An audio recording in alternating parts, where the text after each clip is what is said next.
To go off on. Yeah. Hey y'all, Hey guys. how are you doing? Welcome to Monday morning. Spring feels like it's coming in. Yeah. First I'm day of spring. I'm disappointed we didn't have a real winter, but I'm kind of okay with it getting warmer so I can go out and walk more. Yeah.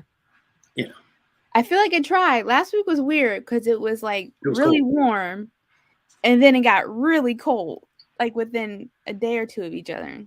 Yeah, it was freezing yesterday morning. Mm-hmm. Well, not freezing, it was cold. Really, it was wind. It's more windy than anything. Yeah. It's the wind that did it. Yeah. So welcome everybody. Welcome back to Maximize Monday.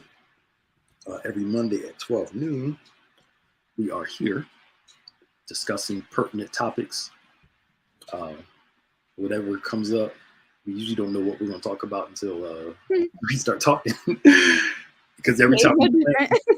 every time we plan, it never works out the way we think it should work out.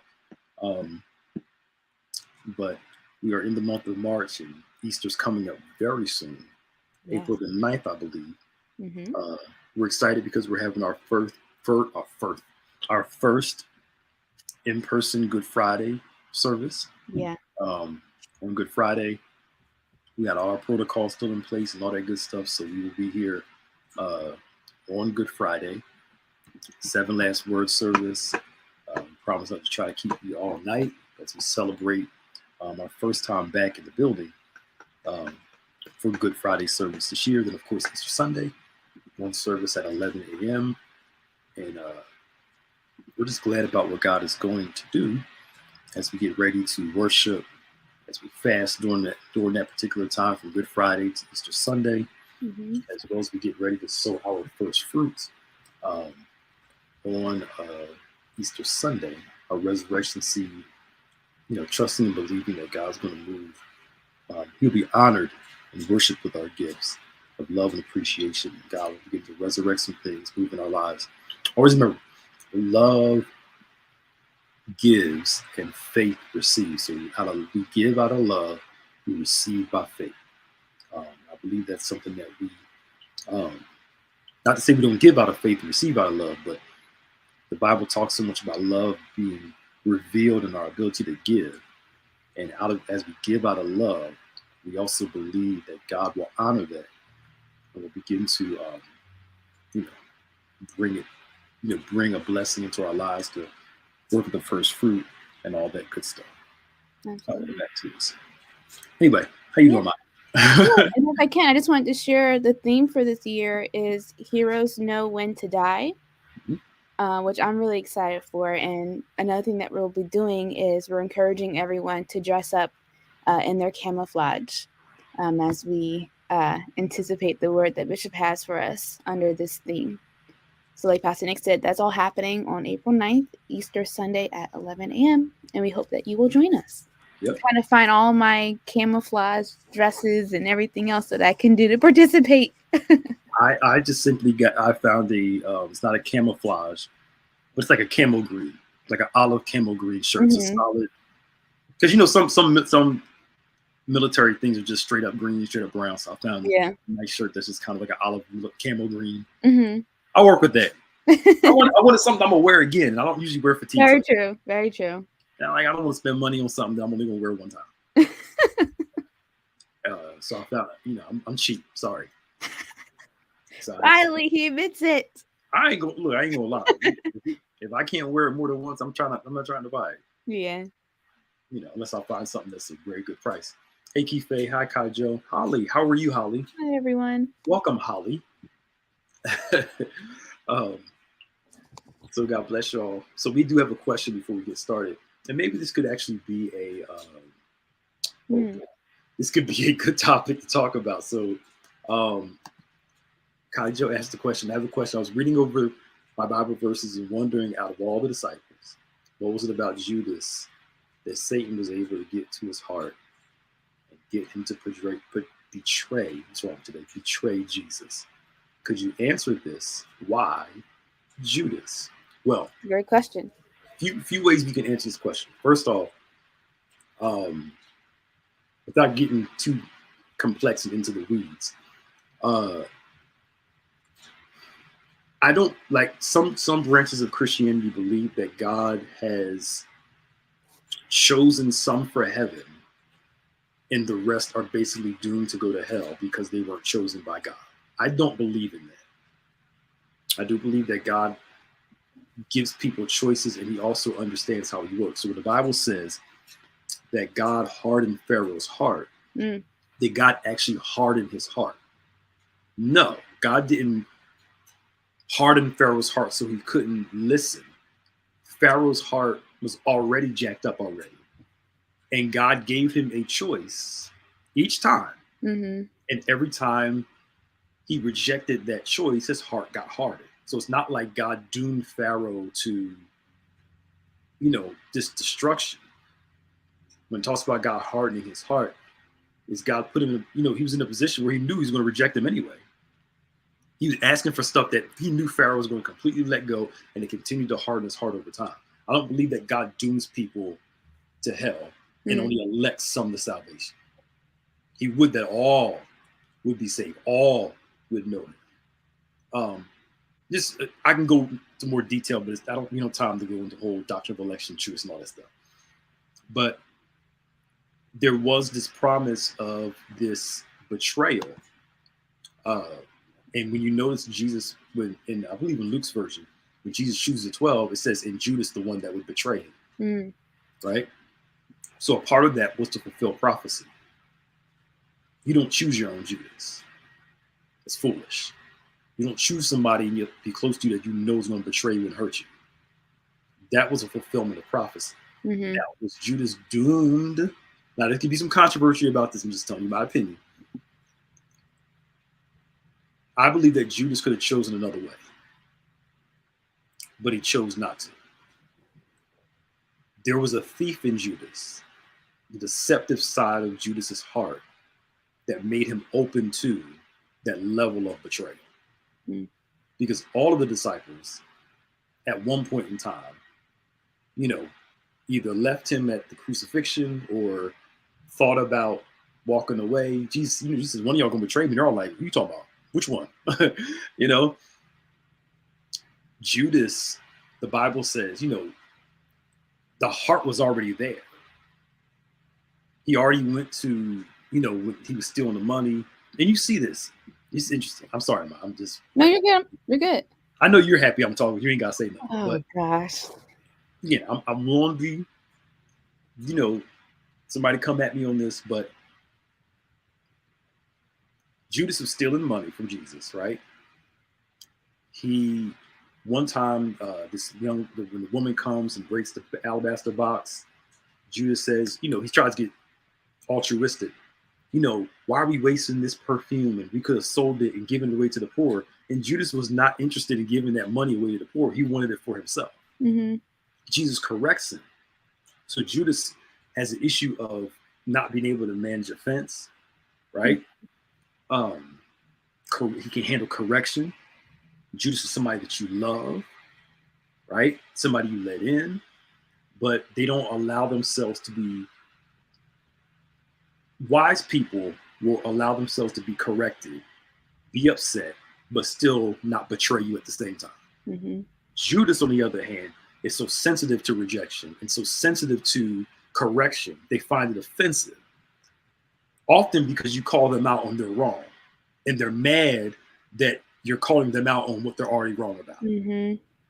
So, there was already a thief in Judas. There was already this offensive thing in Judas. There was already this thing in him that made him open to this deception. So he goes to the chief priests in them and says, I can betray him, etc., etc. And they get to one point and Jesus says at the table, what you're going to go do it quickly. And Satan enters into his heart, the Bible says, and Judas goes to betray Jesus. Again, my belief is that Judas was open to it, which allowed Satan to come in and do his thing. It's not that Satan was controlling him, but the influence was there. For instance, in Corinthians, where it says that Satan has blinded the eyes of men, mm-hmm. I think another reading of that is not that people can't believe because Satan blinds their eyes, the reason they can't believe, reason why their eyes are blinded is because they don't believe. Our unbelief will give him permission to blind us from something. Satan can only work in you if you allow him to. Yeah. We're not robots. We have free will. We have free choice. God's not going to make you betray him. You know, a lot of it is unresolved issues. And Judas was transactional. He was opportunistic. What he wanted was more important than what everybody else wanted. His desires are more important than, Jesus at the moment. And an opportunity, as Bishop says, an opportunity creates a thief. Opportunity creates an opportunity comes your way, and it can create a thief inside of you. So that's my belief about Judas. He could be more complex in the whole calling and election thing and the doctrine of all that, but we don't really have time to go into that. Mm-hmm. But anyway, a Judas is a Judas before they betray you. Yeah. In the Bible it does say in Psalms, the one that betrays me is my close friend. Somebody that I allowed in close eventually found this opportunity because they were offended by something, they liked something, or because their desire, their greed for a thing, they see people as transaction. Mm-hmm. And again, you don't choose your Judas, but everybody will encounter one along the way. But Judas's role is to take you further into the kingdom. And then last point on this, and then you can speak your piece on this, is that the temptation is to allow a betrayal by Judas to cause you to shut down to everybody else. Mm. And it's so easy to be hurt by one person significant that you find it hard to open up to other people. Mm-hmm. Because you think if this person did it, that what makes everybody else incapable, it makes everybody else capable of doing the same. Mm-hmm. Now you're walking around skeptical all day. One, is this person going to hurt you? This is going to betray you? Because if this person did it, anybody else can do it. When the reality is it was just that person. Jesus didn't shut down from the world because of what Judas did. He stayed open to other people, even though Judas betrayed him. And we have to learn to refrain from allowing the pain of one person to cause us to shut down on everybody else. Because then we make other people pay for what one person did. Yeah. And then while we're trying to shut down the risk of being hurt by one person, we also shut down all of the joy that somebody else can bring into our lives. Mm-hmm. One person can bring in pain, somebody else can come bring in joy. And that's a part of life. And it's a long way around to answer that question. But there you go. That's my thoughts. It was a good answer and a great question. Because like you said, it really comes down to what his heart posture was and what his true incentives were into things. And like you said, Judas was for Jesus. We don't have to accept our Judases into our lives. And I think that's something even for myself that I've had to be mindful of, who am I allowing to be in my corner? Who am I allowing into my space? Because I'm a firm believer that, when we connect ourselves with people, a little bit of them rubs off on us as we rub off on them too, right? And so just really being mindful of who I'm keeping in my corner and what their heart posture is. Do they truly have a heart for God? Mm-hmm. Do they not? So being mindful of that, but also like you said, one bad apple doesn't ruin the bunch, right? And it's easy to kind of get into that cycle of, all these guys are the same or whatever. You can't close yourself off to what could be something that is ordained or destined by God to help lead you to a greater purpose. Yeah. So I mean, it's challenging. However, it's doable. I remember Bishop said to me years ago when I first started on staff, he basically said that you can't allow I'm paraphrasing, of course, you can't allow the wounds, you can't allow the pain that people bring into your life, I'm paraphrasing, mm-hmm. to color your lens, to basically dictate how you see the world. Mm-hmm. And that's what happens. Somebody hurts you, it kind of like you wearing glasses, it can color your lens some, And now you see everything through that pain. Mm-hmm. You think everybody else is going to do the same thing. And it's hard. Yeah. Because if you're not careful, life will make you dislike people. Because of what a few people did. Yeah. And then again, like you said, we'll judge the whole based off of a few. And Judas oftentimes, you don't always see it coming sometimes because you're good to the person. Mm. And sometimes I think we have a tendency to refuse to be honest about people that we love. I love this person, Mm-hmm. but they also have this side to them. Yeah. And what it shows us is what a person is capable of.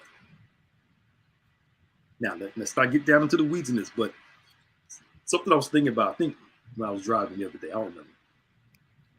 A good person can do bad things. Mm-hmm. Overall, they're a great person, but they can do bad things at times. Mm-hmm. A bad person can sometimes do good things. Absolutely. And then this is the crazy thing. We judge the whole of the good person by the few mistakes they made, Mm-hmm. but then judge the bad person by the good things that they do. Mm. Oh, they're not that bad because they did X, Y, and Z.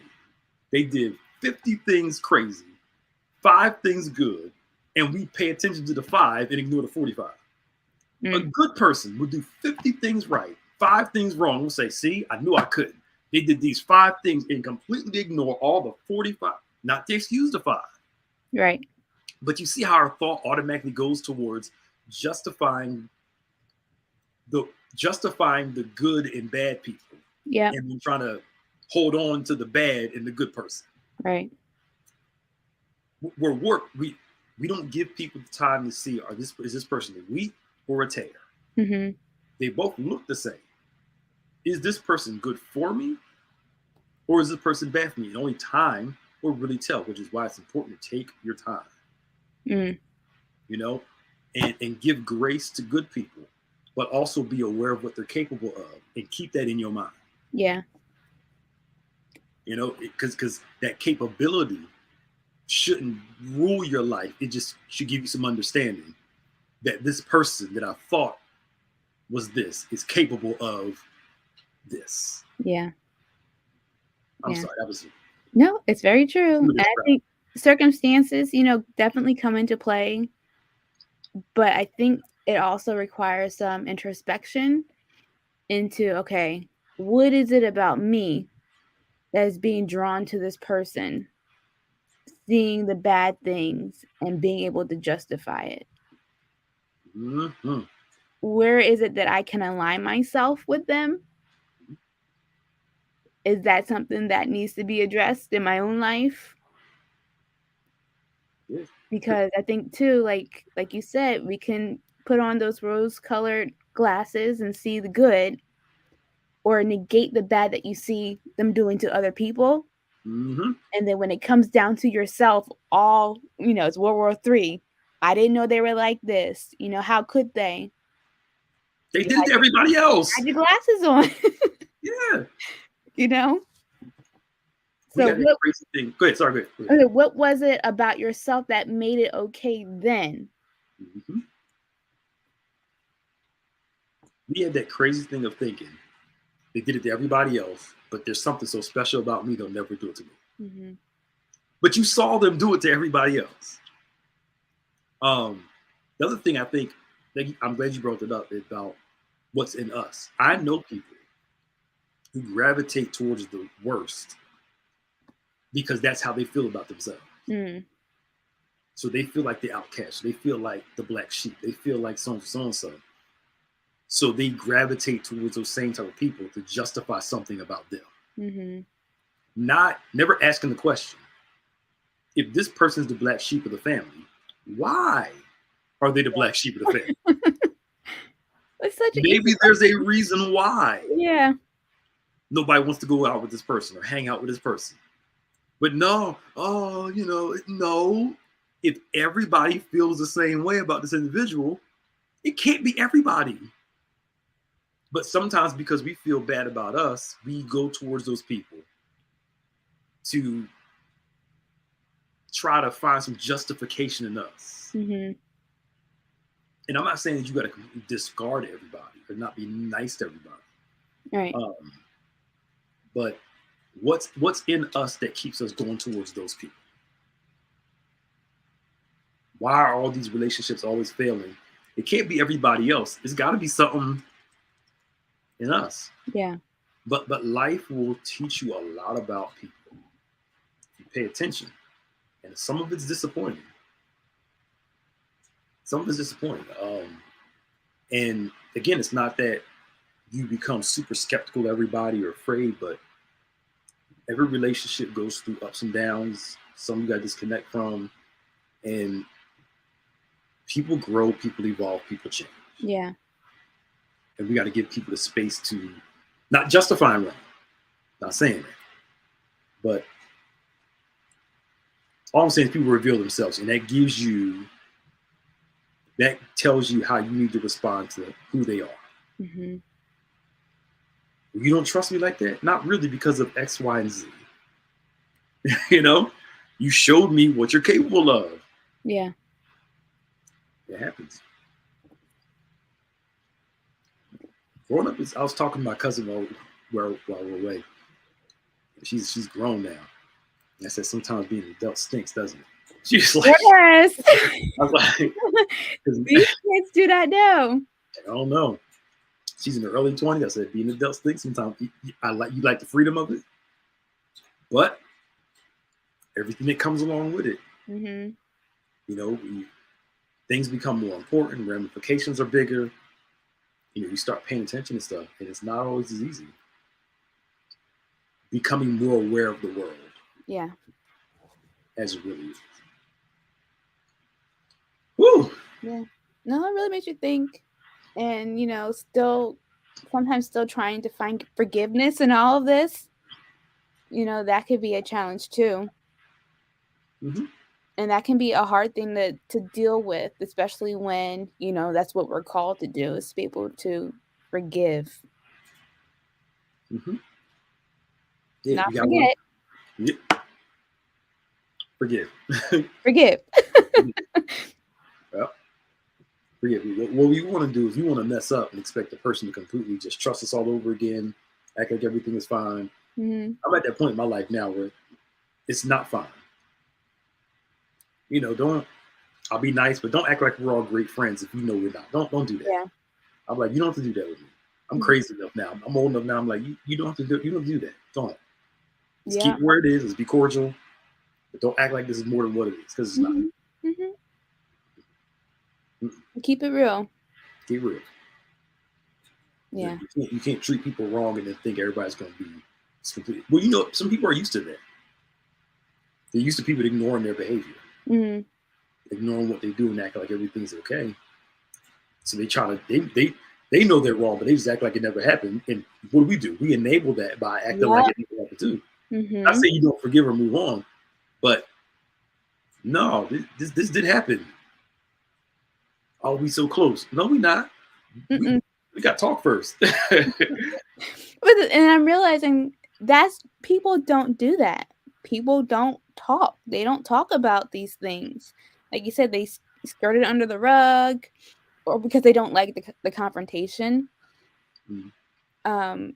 But both my parents are counselors, so I grew up having to talk about like the hard stuff, and my friends don't necessarily always like that. But I'm like, we have to talk about this, because if we don't, we're not going to be able to move on. And whether it be, move on, we can still be friends, or move on, and like you said, hi and bye, things aren't going to be the same. It's okay. You know what I mean? Yeah. and that's hard, because people just want to act like it didn't happen. Let's move on. I hate that. Let's just move on. No, let's not just move on. We got to deal with this first. But people just want you to. But you know what's crazy?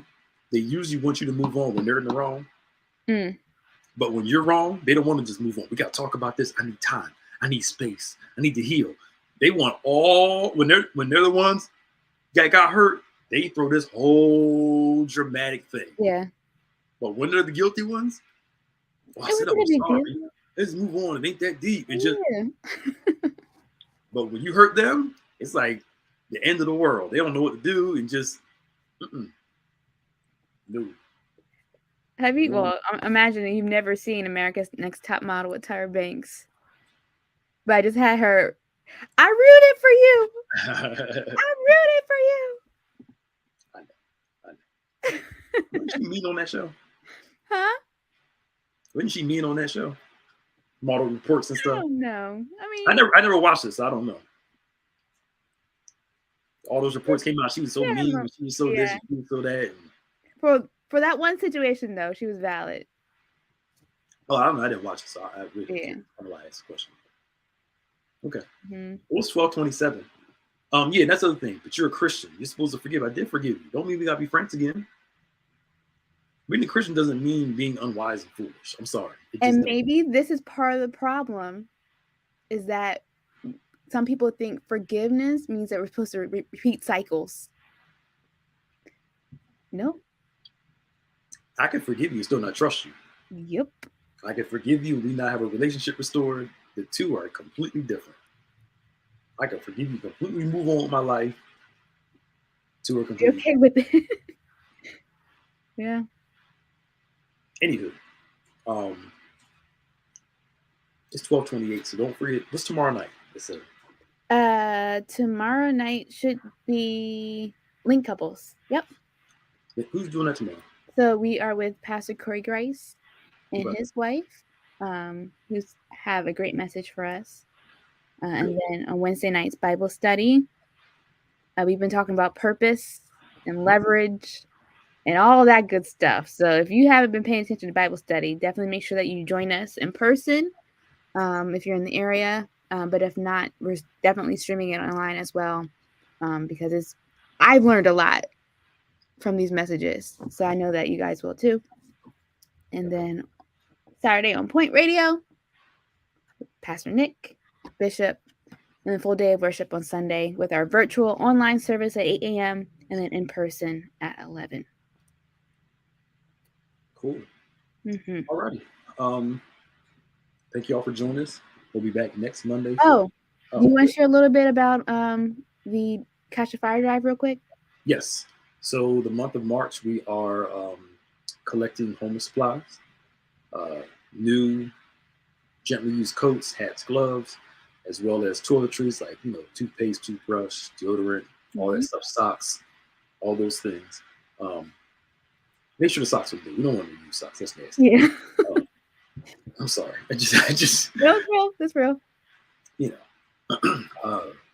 But we're collecting those things to give out to the homeless. We'll give it away next month in April, but we take the whole month of March, collect these items, and then we give them away to some shelters in the month of April, especially as being on the Lenten fast.